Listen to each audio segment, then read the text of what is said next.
This presentation will be going over some quick background information on what a stroke is, what causes it to happen, and what some of the short and long-term consequences can be post-stroke.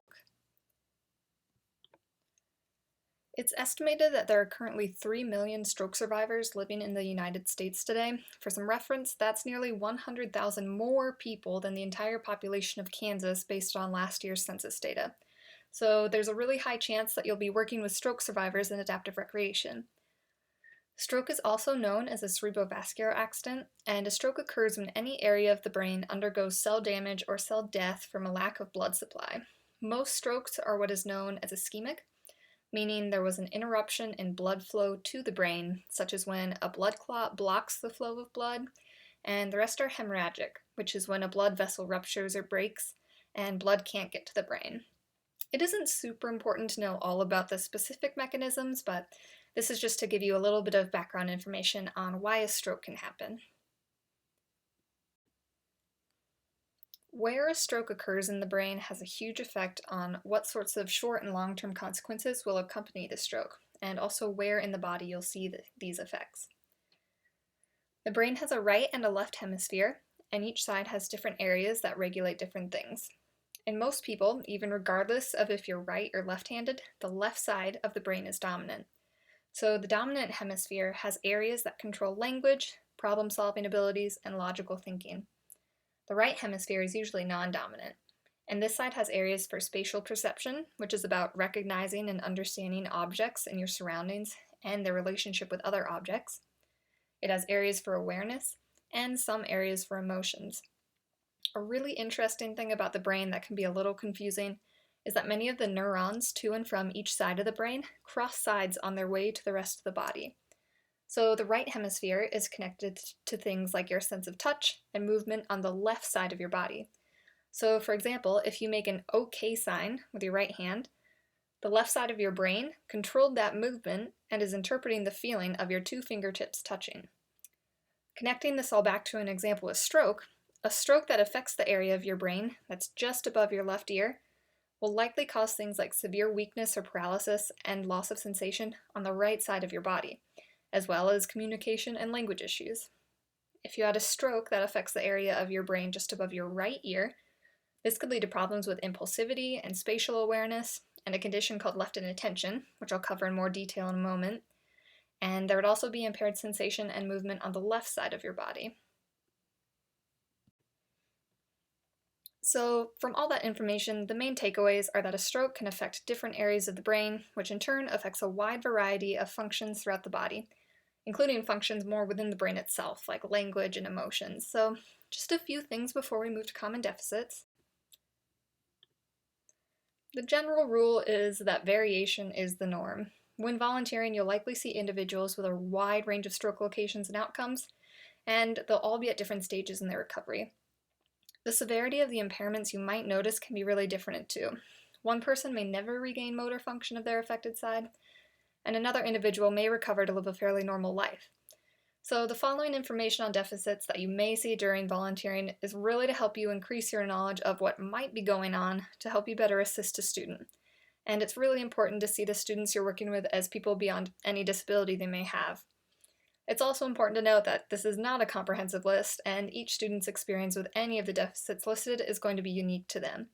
So the goal of giving you this information is to help you adapt your volunteering style to best help the individual you're working with to promote their independence in what they're doing. The first category of deficits I'll cover are speech and language deficits. These occur in up to 40% of stroke survivors, so they're fairly common. Something you might see as a result of the damage from a stroke is aphasia.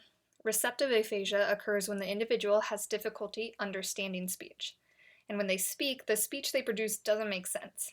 This can show up as nonsensical words, or they may be speaking clearly, but the content of what they're saying doesn't make sense. Expressive aphasia occurs when the individual has difficulty producing speech, although the content of what they're saying makes sense. It's important to remember with expressive aphasia that their understanding of speech is usually completely functional, so make sure you're speaking respectfully and directly to them at an appropriate maturity level. Global aphasia occurs when there's an impairment of all language skills. although they may be aware of gestures, the inflection of your voice, and facial expressions. Again, and this is not just with receptive aphasia, make sure you're speaking maturely to these individuals, even if you're shortening or simplifying your words so they can better understand. Your tone of voice is very important in making these individuals feel respected, so just be mindful of that. So moving on to motor deficits, you may or may not have seen this creepy looking guy before. This is a representation of the motor homunculus, which is a visual of the amount of brain space that each part of the body takes up when we're talking about control of movement. There's also a sensory homunculus that's similar to this with a few differences. So in terms of motor recovery after stroke, this can really range from regaining almost normal movement of that affected side to really small amounts of recovery that end up being almost a total loss of motor function. Hemiparesis is weakness that can occur on the side of the body that was controlled by the damaged area of the brain, and the amount of weakness can vary. Hemiplegia, or paralysis, is no movement on that side. With hemiplegia and hemiparesis, keep in mind that the muscles of your core can be affected, which can impair someone's balance, even when they're seated, and face muscles can be involved as well. Subluxation is a phenomenon that's more common in the initial stages of recovery, but if someone has severe hemiparesis or has hemiparalysis, you could still see this when they're participating in adaptive recreation. Subluxation occurs when the head of the humerus, or the upper arm bone, sort of falls out of the shoulder joint. This is from weakened or paralyzed muscles that normally hold the arm up into the shoulder joint. So if someone you're working with is at risk for this, it's important to be aware of because, as you can probably imagine, it's not great for the health of that joint. Another caution is that it's not always painful, so the person may not be aware that it's happened, so prevention of subluxation is the best approach. Another motor deficit you may run into is apraxia. This is a movement impairment that isn't due to any sensory or motor issues, incoordination, or inattention. The cause is usually from pathways in the brain that have been damaged from the stroke. You'll hear apraxia talked about a lot with speech issues as well, since it can affect the motor control of speech-producing muscles. The apraxia that affects the movement of the rest of the body is usually classified into two types. Ideational apraxia occurs when someone has difficulty using an object for the correct task. So someone with this type of apraxia might be given a toothbrush and they'll go to comb their hair with it. The second category is ideomotor apraxia, and this is where the individual cannot carry out or imitate a movement on command, although they may be able to perform the movement if they're using the actual object. So this person wouldn't be able to mime using a toothbrush, but they would be more successful if they were actually brushing their teeth. Stroke can cause some visual deficits as well, which most of the time really aren't issues with the eyes, but are problems with that area of the brain that is processing visual information coming in from the eyes. The picture on the left here is an example of a field cut, and this is when a portion of someone's vision is impaired. As you can see in the picture, information from the left side of the image for both eyes is just cut off. If you're looking for a fancy word to impress your friends, this particular pattern of field cut is called homonymous hemianopsia. There are different patterns of field cuts, so be aware that it can affect different sections of vision.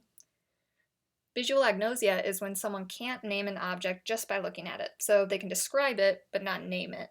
As soon as they pick it up, though, they can name it because they have another input, in this case touch. Agnosias aren't always visual, so they can occur with other senses like sound or touch. The last deficit I'll cover is left inattention, which you may also hear referred to as left neglect. It is possible for this to occur on either side, but left inattention is more common. If you remember back on the brain location slide, the non-dominant hemisphere, which in most people is the right side, deals with spatial awareness. When the right hemisphere is damaged, and remember you have a lot of brain pathways crossing over to the opposite side, the spatial awareness of the quote-unquote idea of left is affected. So it's not actually a loss of vision, even though it kind of presents in that way. It's an issue with the brain processing and really paying attention to that side. Someone with left inattention loses the ability to be aware of or notice and respond to things on their left. So if you had left inattention, looking at this particular slide, you might only be aware of the pink part of this page, or maybe you wouldn't notice the left column of those pictures. In some cases, it can affect people's awareness of sounds from the left as well, or even the left side of the body. So something that can happen is a person can be really at risk for shoulder subluxation if they have weakness or paralysis of their left shoulder, and also kind of lose track of that left arm and leave it behind when they're moving. Left inattention is more common in that initial phase of recovery post-stroke, and most of the time it can resolve or improve on its own as the person recovers. But it is something that some individuals may still be affected by, and some individuals are really severely affected by it. So someone may even have their head constantly turned a little bit to the right just because their perception of where midline or the center is so off. So that's the end of the background and information on deficits you might see that go along with stroke. I've put my contact information in here if you have any questions or comments, or are looking to learn about any of the information presented, or even more about occupational therapy. Thanks for listening, and I hope you've learned at least a little bit of new information.